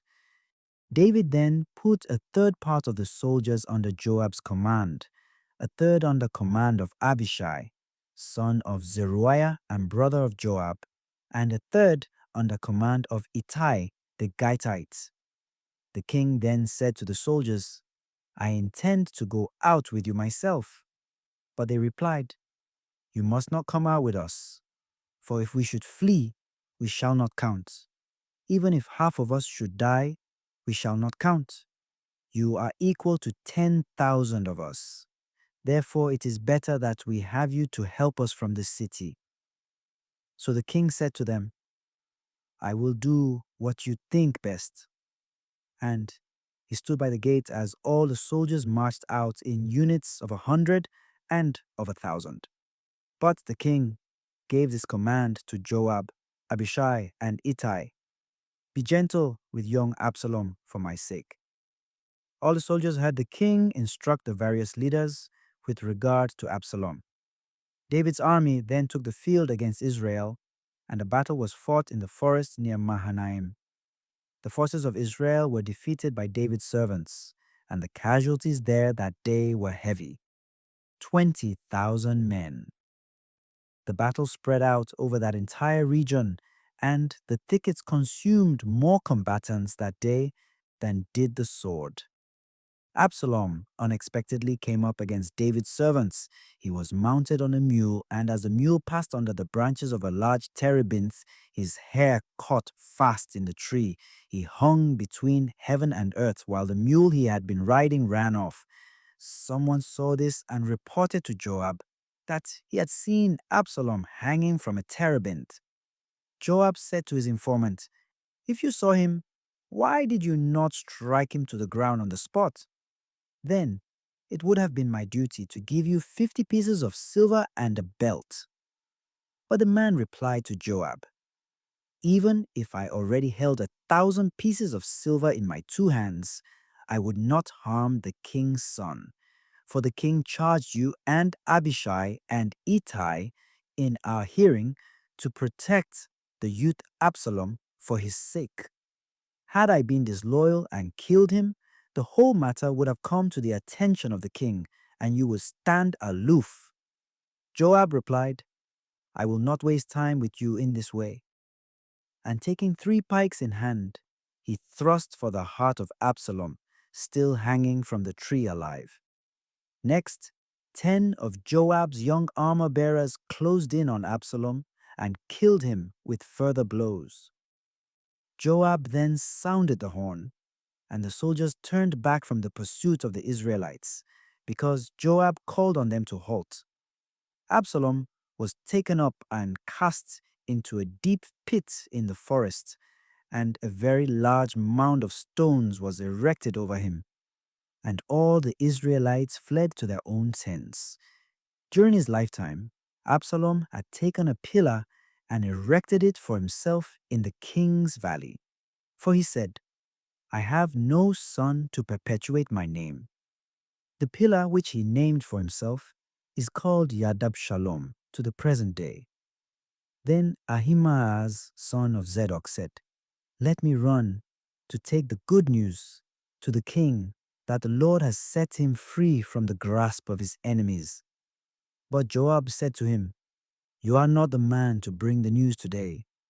On some other day, you may take the good news, but today you would not be bringing good news, for in fact, the king's son is dead. Then Joab said to a Cushite, Go, tell the king what you have seen. The Cushite bowed to Joab and sped away. But Ahimaaz, son of Zadok, said to Joab again, Come what may, permit me also to run after the Cushite. Joab replied, Why do you want to run, my son? You will receive no reward. But he insisted, Come what may, I want to run. Joab said to him, Very well. Ahimaaz sped off by way of the Jordan plain and outran the Cushite. Now David was sitting between the 2 gates, and a lookout mounted to the roof of the gate above the city wall, where he looked about and saw a man running all alone. The lookout shouted to inform the king, who said, If he is alone, he has good news to report. As he kept coming nearer, the lookout spied another runner. From his place atop the gate, he cried out, There is another man running by himself. And the king responded, He too is bringing good news. Then the lookout said, I noticed that the first one runs like Ahimaaz, son of Zadok. The king replied, He is a good man. He comes with good news. Then Ahimaaz called out and greeted the king. With face to the ground, he paid homage to the king and said, Blessed be the Lord your God, who has delivered up the men who rebelled against my lord the king. But the king asked, Is the youth Absalom safe? And Ahimaaz replied, I saw great disturbance when the king's servant Joab sent your servant on, but I do not know what it was. The king said, Step aside and remain in attendance here. So he stepped aside and remained there. When the Cushite came in, he said, Let my lord the king receive the good news that this day the Lord has taken your part, freeing you from the grasp of all who rebelled against you. But the king asked the Cushite, Is young Absalom safe? The Cushite replied, May the enemies of my lord the king and all who rebel against you with evil intent be as that young man. 2 Samuel chapter 19. The king was shaken and went up to the room over the city gate to weep. He said, as he wept, My son Absalom, my son Absalom. If only I had died instead of you, Absalom, my son, my son. Joab was told that the king was weeping and mourning for Absalom, and that day's victory was turned into mourning for the whole army when they heard that the king was grieving for his son. The soldiers stole into the city that day like men shamed by flight in battle. Meanwhile, the king covered his face and cried out in a loud voice, "My son Absalom! Absalom, my son, my son!" Then Joab went to his residence and said, "Though they saved your life and your sons and daughters' lives, also the lives of your wives and those of your concubines, you have put all your servants to shame today by loving those who hate you and hating those who love you. For you have shown today that officers and servants mean nothing to you. Indeed, I am now certain that if Absalom were alive today and all of us dead, you would think that more suitable. Now then, get up, go out and speak kindly to your servants. I swear by the Lord that if you do not go out, not a single man will remain with you overnight, and this will be a far greater disaster for you than any that has afflicted you from your youth until now." So the king stepped out and sat at the gate. When all the people were informed that the king was sitting at the gate, they came into his presence. Now the Israelites had fled to their separate tents, but throughout the tribes of Israel, all the people were arguing among themselves, saying to one another, "The king delivered us from the clutches of our enemies, and it was he who rescued us from the grip of the Philistines. But now he has fled from the country before Absalom, and Absalom, whom we anointed over us, died in battle. Why then should you remain silent about restoring the king to his palace?" When the talk of all Israel reached the king, David sent word to the priests Zadok and Abiathar, "Say to the elders of Judah, why should you be last to restore the king to his palace? You are my brothers, you are my bone and flesh. Why should you be last to restore the king? Also say to Amasa, are you not my bone and flesh? May God do thus and so to me if you do not become my general permanently in place of Joab." He won over all the Judahites as one man, and so they summoned the king to return with all his servants. When the king, on his return, reached the Jordan, Judah had come to Gilgal to meet him and to escort him across the Jordan. Shimei, son of Gera, the Benjaminite from Bahurim, hurried down with the Judahites to meet King David, accompanied by 1,000 men from Benjamin. Ziba too, the servant of the house of Saul, accompanied by his 15 sons and 20 servants, hastened to the Jordan before the king. They crossed over the ford to bring the king's household over and to do whatever he wished. When Shimei, son of Gera, crossed the Jordan, he fell down before the king and said to him, "May my lord not hold me guilty, and may he not remember and take to heart the wrong that your servant did the day my lord the king left Jerusalem. For your servant knows that he has done wrong. Yet realize that I have been the first of the whole house of Joseph to come down today to meet my lord the king." But Abishai, son of Zeruiah, countered, "Shimei must be put to death for this. He cursed the Lord's anointed." David replied, "What has come between you and me, sons of Zeruiah, that you would create enmity for me this day? Should anyone die today in Israel? Am I not aware that today I am king of Israel?" Then the king said to Shimei, "You shall not die." And the king gave him his oath. Meribal, son of Saul, also went down to meet the king. He had not washed his feet, nor trimmed his mustache, nor washed his clothes from the day the king left until he returned safely. When he came from Jerusalem to meet the king asked him, "Why did you not go with me, Meribal?" He replied, "My lord the king, my servant betrayed me. For your servant, who is lame, said to him, 'Saddle the ass for me, that I may ride on it and go with the king.' But he slandered your servant before my lord the king. But my lord the king is like an angel of God. Do what you judge best. For though my father's entire house deserved only death from my lord the king, yet you placed your servant among the guests at your table. What right do I still have to make further appeal to the king?" But the king said to him, "Why do you go on talking? I say, you and Ziba shall divide the property." Meribal answered the king, "Indeed, let him have it all now that my lord the king has returned safely to his palace." Barzillai the Gileadite also came down from Rogelim and escorted the king to the Jordan for his crossing, taking leave of him there. It was Barzillai, a very old man of 80 and very wealthy besides, who had provisioned the king during his stay in Mahanaim. The king said to Barzillai, "Cross over with me, and I will provide for your old age as my guest in Jerusalem." But Barzillai answered the king, "How much longer have I to live that I should go up to Jerusalem with the king? I am now 80 years old. Can I distinguish between good and bad? Can your servant taste what he eats and drinks, or still appreciate the voices of singers and songstresses?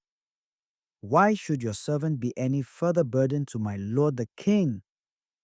In escorting the king across the Jordan, your servant is doing little enough. Why should the king give me this reward? Please let your servant go back to die in his own city by the tomb of his father and mother. Here is your servant Chimham. Let him cross over with my lord the king.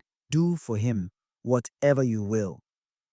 Then the king said to him, "Chimham shall come over with me, and I will do for him as you would wish. And anything else you would like me to do for you, I will do."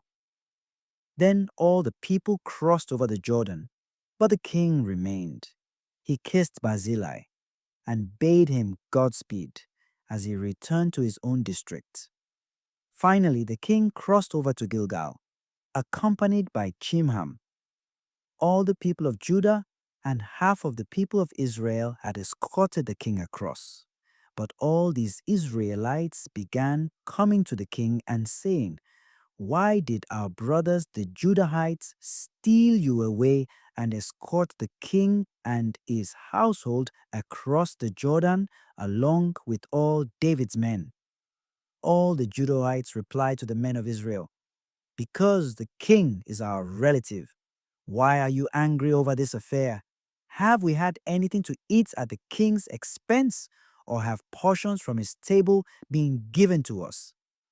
The Israelites answered the Judahites, "We have 10 shares in the king. Also, we are the firstborn rather than you. Why do you slight us? Were we not first to speak of restoring the king?" Then the Judahites in turn spoke even more fiercely than the Israelites. 2 Samuel chapter 20. Now a rebellious individual from Benjamin named Sheba, the son of Bichri, happened to be there.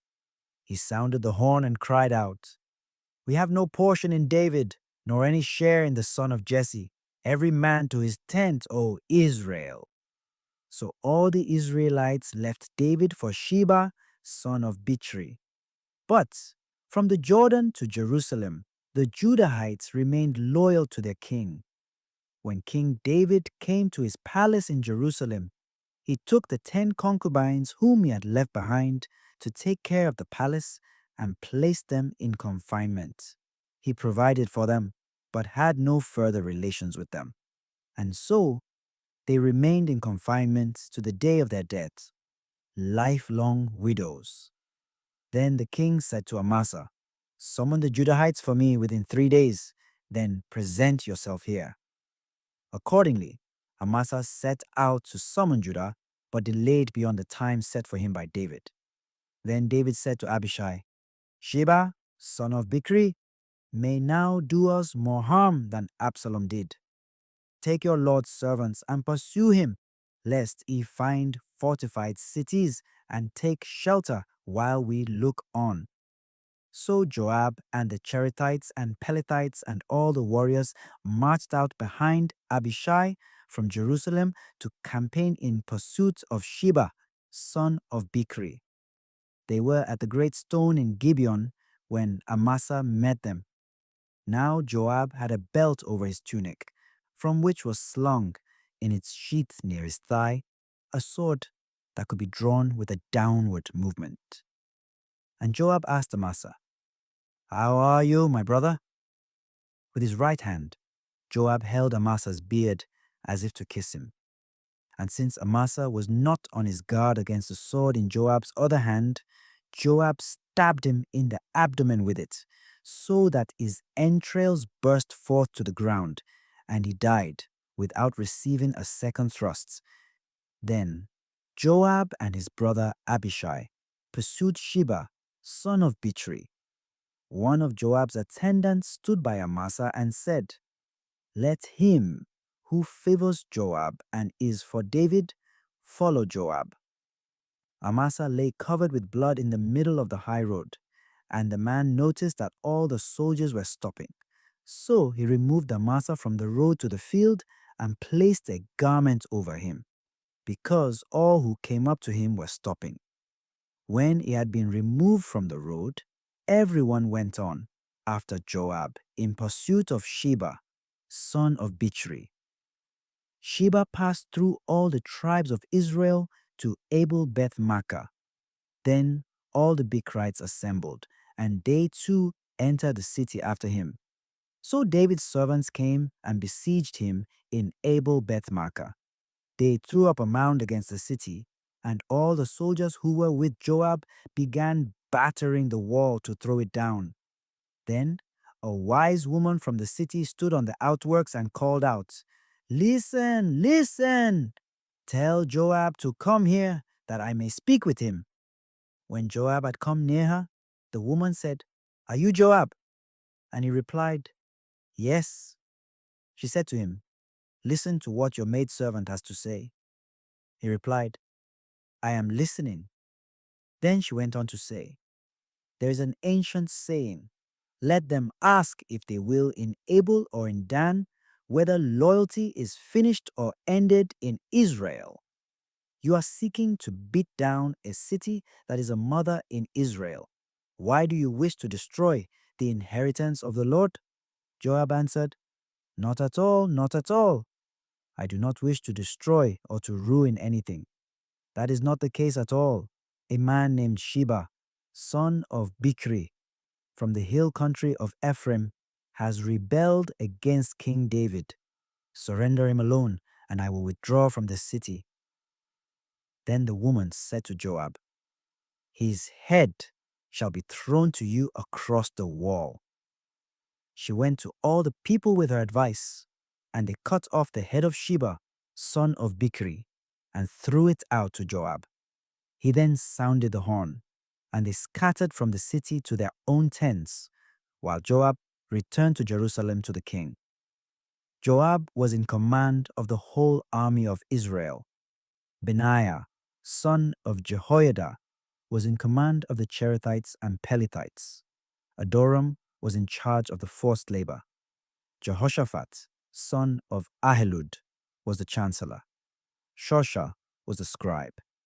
Zadok and Abiathar were priests. Ira, the Jairite, was also David's priest. 2 Samuel. Chapter 21. During David's reign, there was a famine for 3 successive years. David had recourse to the Lord, who said, There is blood guilt on Saul and his family, because he put the Gibeonites to death. So the king called the Gibeonites and spoke to them. Now the Gibeonites were not Israelites, but survivors of the Amorites. And although the Israelites had given them their oath, Saul had attempted to kill them off in his zeal for the men of Israel and Judah. David said to the Gibeonites, "What must I do for you, and how must I make atonement, that you may bless the inheritance of the Lord?" The Gibeonites answered him, "We have no claim against Saul and his house for silver or gold, nor is it our place to put any man to death in Israel." Then he said, "I will do for you whatever you propose." They said to the king, "As for the man who was exterminating us and who intended to destroy us, that we might have no place in all the territory of Israel, let 7 men from among his descendants be given to us, that we may dismember them before the Lord in Gibeon on the Lord's mountain." The king replied, "I will give them up." The king, however, spared Merib-Baal, son of Jonathan, son of Saul, because of the Lord's oath that formed a bond between David and Saul's son Jonathan. But the king took Ammoni and Merib-Baal, the 2 sons that Aiah's daughter Rizpah had borne to Saul, and the 5 sons of Saul's daughter Merob that she had borne to Adriel, son of Barzillai the Meholathite, and surrendered them to the Gibeonites. They then dismembered them on the mountain before the Lord. The 7 fell at the one time. They were put to death during the first days of the harvest, that is, at the beginning of the barley harvest.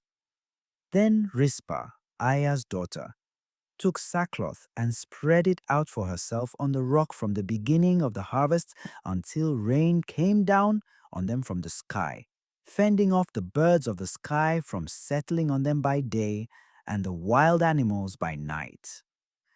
When David was informed of what Rizpah, Aiah's daughter, the concubine of Saul, had done, he went and obtained the bones of Saul and of his son Jonathan from the citizens of Jabesh Gilead, who had carried them off secretly from the public square of Beth-shan, where the Philistines had hanged them at the time they killed Saul on Gilboa. When he had brought up from there the bones of Saul and of his son Jonathan, the bones of those who had been dismembered were also gathered up. Then the bones of Saul and of his son Jonathan were buried in the tomb of his father Kish at Zelah in the territory of Benjamin. After all that the king commanded had been carried out, God granted relief to the land. There was another battle between the Philistines and Israel. David went down with his servants and fought the Philistines, but David grew tired. Dadu, one of the Rephaim, whose bronze spear weighed 300 shekels, was about to take him captive. Dadu was girt with a new sword and planned to kill David, but Abishai, son of Zeruiah, came to his assistance and struck and killed the Philistine. Then David's men swore to him, "You must not go out to battle with us again, lest you quench the lamp of Israel." After this, there was another battle with the Philistines in Gob. On that occasion, Sibbecai from Husha killed Saph, one of the Rephaim. There was another battle with the Philistines in Gob, in which Elhanan, son of Jair from Bethlehem, killed Goliath of Gath, who had a spear with a shaft like a weaver's heddle-bar. There was another battle at Gath, in which there was a man of large stature with 6 fingers on each hand and 6 toes on each foot, 24 in all. He too was one of the Rephaim. And when he insulted Israel, Jonathan, son of David's brother Shimei, killed him. These 4 were Rephaim in Gath, and they fell at the hands of David and his servants. 2 Samuel chapter 22. David sang the words of this song to the Lord when the Lord had rescued him from the grasp of all his enemies and from the hand of Saul. This is what he sang. Verse 1. O Lord, my rock, my fortress, my deliverer, my God, my rock of refuge, my shield, the horn of my salvation, my stronghold, my refuge, my savior. From violence you keep me safe. Praised be the Lord, I exclaim, and I am safe from my enemies. Verse 2. The breakers of death surged round about me. The floods of perdition overwhelmed me. The cords of the netherworld enmeshed me. The snares of death overtook me. In my distress, I called upon the Lord and cried out to my God. From his temple, he heard my voice, and my cry reached his ears. Verse 3. The earth swayed and quaked. The foundations of the heavens trembled and shook when his wrath flared up. Smoke rose from his nostrils, and a devouring fire from his mouth. He kindled coals into flame. He inclined the heavens and came down, with dark clouds under his feet. He mounted a cherub and flew, borne on the wings of the wind. He made darkness the shelter about him, with spattering rain and thickening clouds. From the brightness of his presence, coals were kindled to flame. The Lord thundered from heaven. The Most High gave forth his voice. He sent forth arrows to put them to flight. He flashed lightning and routed them. Then the well springs of the sea appeared. The foundations of the earth were laid bare at the rebuke of the Lord, at the blast of the wind of his wrath. He reached out from on high and grasped me. He drew me out of the deep waters. He rescued me from my mighty enemy, from my foes who were too powerful for me.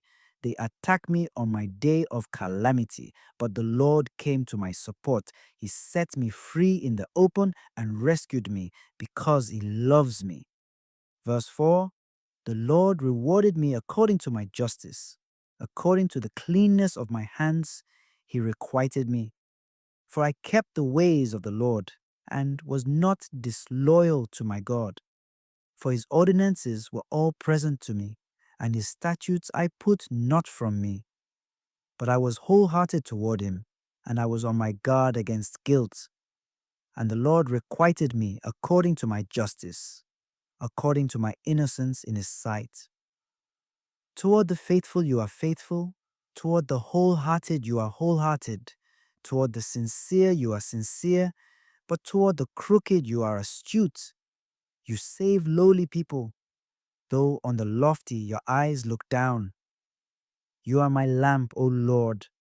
O my God, you brighten the darkness about me.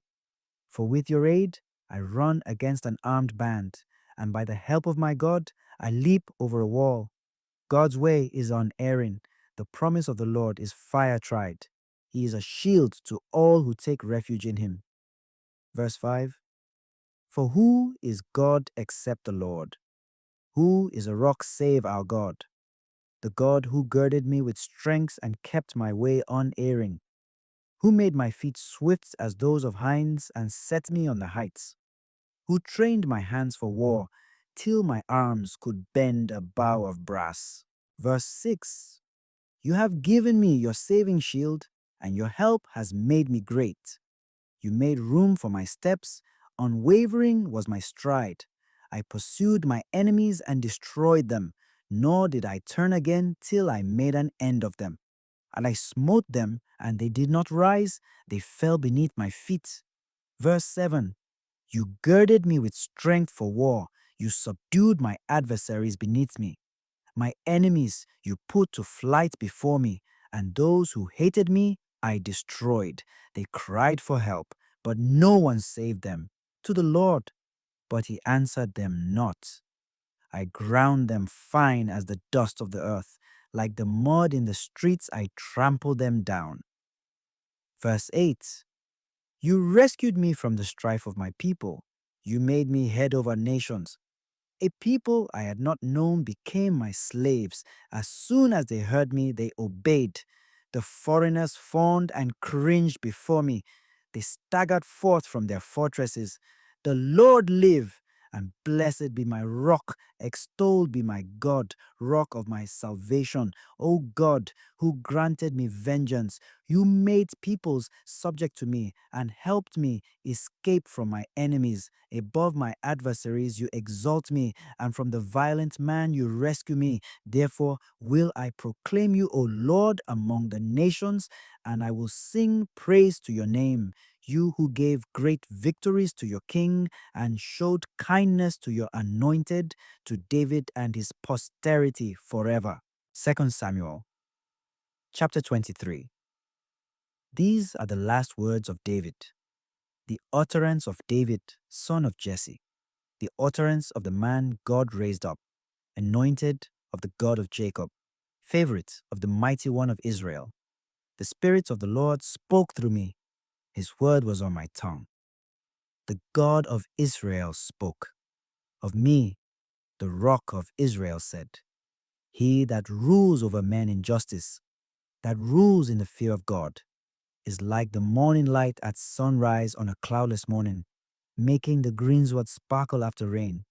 Is not my house firm before God? He has made an eternal covenant with me, set forth in detail and secured. Will he not bring to fruition all my salvation and my every desire? But the wicked are all like thorns to be cast away. They cannot be taken up by hand. He who wishes to touch them must arm himself with iron and the shaft of a spear, and they must be consumed by fire. These are the names of David's warriors. Ishbal, son of Hachamoni, was the first of the three. It was he who brandished his battle axe over 800 slain in a single encounter. Next to him, among the three warriors, was Eleazar, son of Dodo, the Ahohite. He was with David at Ephes Dammim when the Philistines assembled there for battle. The Israelites had retreated, but he stood his ground and fought the Philistines until his hand grew tired and became cramped, holding fast to the sword. The Lord brought about a great victory on that day. The soldiers turned back after Eleazar, but only to strip the slain. Next to him was Shammah, son of Agi the Hararite. The Philistines had assembled at Lehi, where there was a plot of land full of lentils. When the soldiers fled from the Philistines, he took his stand in the middle of the plot and defended it. He slew the Philistines, and the Lord brought about a great victory. Such were the deeds of the three warriors. During the harvest, 3 of the 30 went down to David in the cave of Adullam, while a Philistine clan was encamped in the vale of Rephaim. At that time, David was in the refuge, and there was a garrison of Philistines in Bethlehem. Now David had a strong craving, and said, Oh, that someone would give me a drink of water from the cistern that is by the gates of Bethlehem. So the three warriors broke through the Philistine camp and drew water from the cistern that is by the gates of Bethlehem. But when they brought it to David, he refused to drink it, and instead poured it out to the Lord, saying, The Lord forbid that I do this. Can I drink the blood of these men who went at the risk of their lives? So he refused to drink it. Abishai, brother of Joab, son of Zeruiah, was at the head of the 30. It was he who brandished his spear over 300 slain. He was listed among the 30 and commanded greater respect than the 30, becoming their leader. However, he did not attain to the three. Benaiah, son of Jehoiada, a stalwart from Kabzeel, was a man of great achievements. It was he who slew the 2 lions in Moab. He also went down and killed the lion in the Sastan at the time of the snow. It was he too who slew an Egyptian of large stature. Although the Egyptian was armed with a spear, he went against him with a club and wrested the spear from the Egyptian's hand, then killed him with his own spear. Such were the deeds performed by Benaiah, son of Jehoiada. He was listed among the 30 warriors and commanded greater respect than the 30. However, he did not attain to the 3. David put him in command of his bodyguard, Asahel, brother of Joab.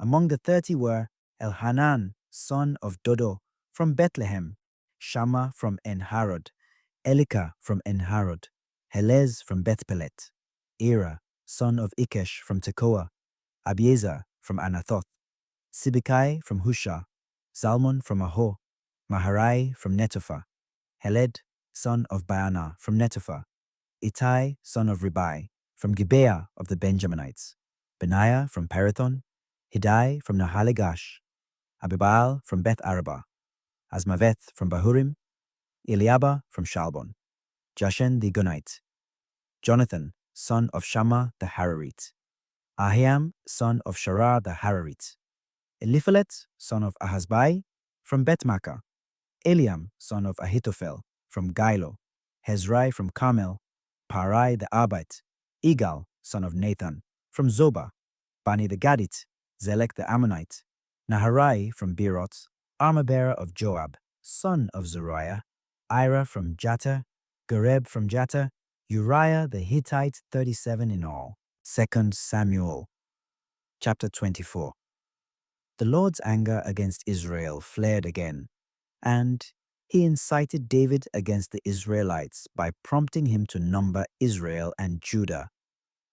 Accordingly, the king said to Joab and the leaders of the army who were with him, "To all the tribes in Israel from Dan to Beersheba, and register the people, that I may know their number." But Joab said to the king, "May the Lord your God increase the number of people 100-fold for your royal majesty to see it with his own eyes. But why does it please my lord the king to order a thing of this kind?" The king, however, overruled Joab and the leaders of the army, so they left the king's presence in order to register the people of Israel. Crossing the Jordan, they began near Aroer, south of the city in the Wadi, and went in the direction of Gad toward Jazer. They continued on to Gilead and to the district below Mount Hermon. Then they proceeded to Dan. From there, they turned towards Sidon, going to the fortress of Tyre and to all the cities of the Hivites and Canaanites, and ending up at Beersheba in the Negeb of Judah. Thus they toured the whole country, reaching Jerusalem again after 9 months and 20 days. Joab then reported to the king the number of people registered. In Israel, 800,000 men fit for military service. In Judah, 500,000. Afterward, however, David regretted having numbered the people and said to the Lord, "I have sinned grievously in what I have done. But now, Lord, forgive the guilt of your servant, for I have been very foolish." When David rose in the morning, the Lord had spoken to the prophet Gad, David's seer, saying, "Go and say to David, this is what the Lord says. I offer you 3 alternatives. Choose one of them, and I will inflict it on you." Gad then went to David to inform him. He asked, "Do you want a 3 years famine to come upon your land, or to flee from your enemy 3 months while he pursues you, or to have a 3 days pestilence in your land? Now consider and decide what I must reply to him who sent me." David answered Gad, "I am in very serious difficulty. Let us fall by the hand of God, for he is most merciful, but let me not fall by the hand of man." Thus David chose the pestilence. Now it was a time of the wheat harvests when the plague broke out among the people. The Lord then sent a pestilence over Israel from morning until the time appointed, and 70,000 of the people from Dan to Beersheba died. But when the angel stretched forth his hand toward Jerusalem to destroy it, the Lord regretted the calamity and said to the angel causing the destruction among the people, "Enough now, Stay your hand." The angel of the Lord was then standing at the threshing floor of Araunah the Jebusite. When David saw the angel who was striking the people, he said to the Lord, "It is I who have sinned. It is I, the shepherd, who have done wrong. But these are sheep. What have they done? Punish me and my kindred." On the same day, God went to David and said to him, "Go up and build an altar to the Lord on the threshing floor of Araunah the Jebusite." Following God's bidding, David went up as the Lord had commanded. Now Araunah looked down and noticed the king and his servants coming toward him while he was threshing wheat. So he went out and paid homage to the king with face to the ground. Then Araunah asked, "Why does my lord the king come to his servant?" David replied, "To buy the threshing floor from you, to build an altar to the Lord, that the plague may be checked among the people." But Araunah said to David, "Let my lord the king take and offer up whatever he may wish. Here are oxen for holocausts, and threshing sledges, and the yokes of the oxen for wood. All this does Araunah give to the king." Araunah then said to the king, "May the Lord your God accept your offering." The king, however, replied to Araunah, "No, I must pay you for it, for I cannot offer to the Lord my God holocausts that cost nothing." So David bought the threshing floor and the oxen for 50 silver shekels. Then David built an altar there to the Lord and offered holocausts and peace offerings. The Lord granted relief to the country, and the plague was checked in Israel